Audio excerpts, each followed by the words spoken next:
Hi, welcome back to Twin Tuesday. Today I want to talk about twin connections that can become abusive. It's a complicated story, and there's also a lot of family involvement also.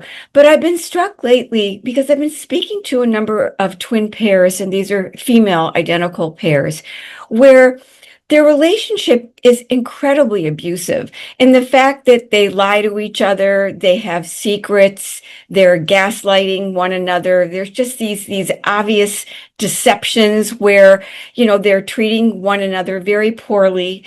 And if I look into the roots of these particular relationships, it seems that these twinships have been heavily, heavily influenced by competition. In fact, it seems to be at this point, the only way that they stay connected is by trying to compete with one another, which then causes all this very abusive behavior on both of their parts.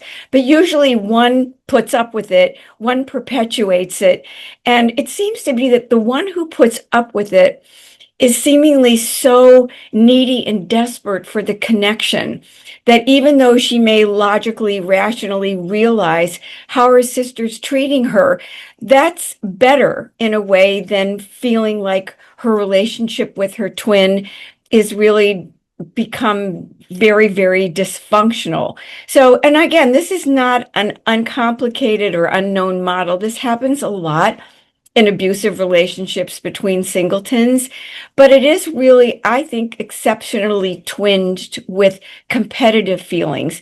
And certainly most twinships have this competition element involved. But I think when it's relatively as intense as what I'm seeing and hearing, that it leads to incredible emotional abuse, also some physical abuse.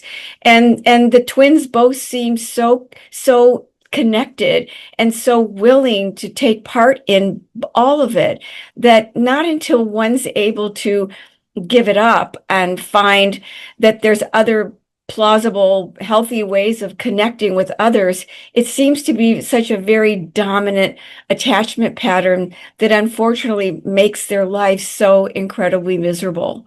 So thank you for listening, and I'll see you next week.